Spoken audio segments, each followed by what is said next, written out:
안녕하세요. 저는 연산 논산편을 쓴 한박준혜라고 합니다.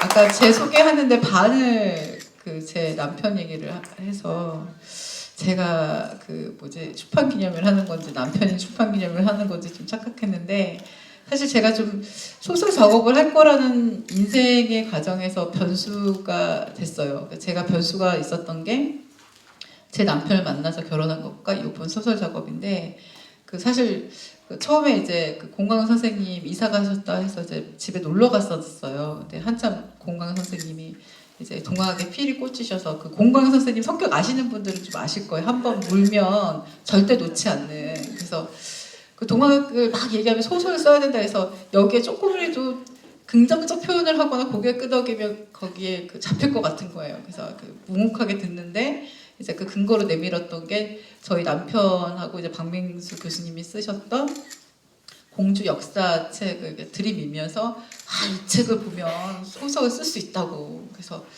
저거 책이 만약에 제 남편 책입니다 하면 고은강 선생님이 바로 저를 물 것 같은 거예요. 그래서 한참 고민하다가 절대 인정하지 않고 그냥 듣기만 했었어요. 근데 끄트머리쯤에 양심이 막 요동을 치더라고요. 그러니까 내가 이걸 밝히지 않으면 남편을 부정한 것 같은 느낌이 들어서 그냥 좀 제 남편 책이다 그랬더니 예상대로 공강순 선생님한테 물렸습니다, 제가.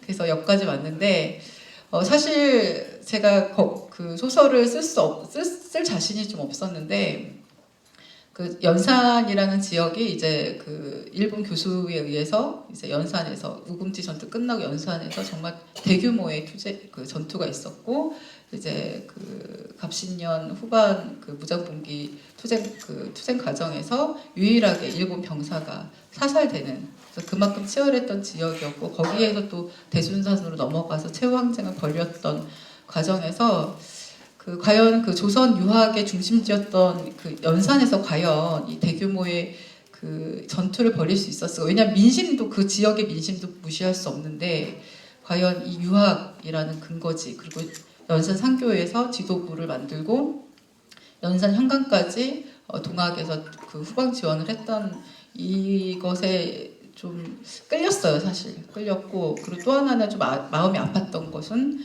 일본 사람에 의해서 숨겨진 120년 전의 역사가 이제 밝혀졌던 것이 좀 마음이 아팠습니다. 그래서 좀 마음의 문을 열게 됐고, 제가 이제 주되게 소설에서 이야기하고 싶었던 건 이름이 은월이에요. 왜냐하면 전방이 있다라면 후방이 절반이거든요. 절반이 없으면 아무리 앞에서 무기가 강하고 사람이 전투력이 된다 하더라도 절대 싸울 수 없다고 생각을 했습니다. 그래서 대규모의 분기가 일어났다라면 분명히 누군가는 분기에 걸맞은 후방을 준비했을 것이다. 그럼 후방은 결국 생활이기 때문에 생활을 담당했던 그 당시 여성들이 준비하지 않았을까 싶은 생각을, 좀 상상력을 가지고 그 당시 후방을 준비한 여성 지도자와 그 주변의 인물들에 대한 이야기를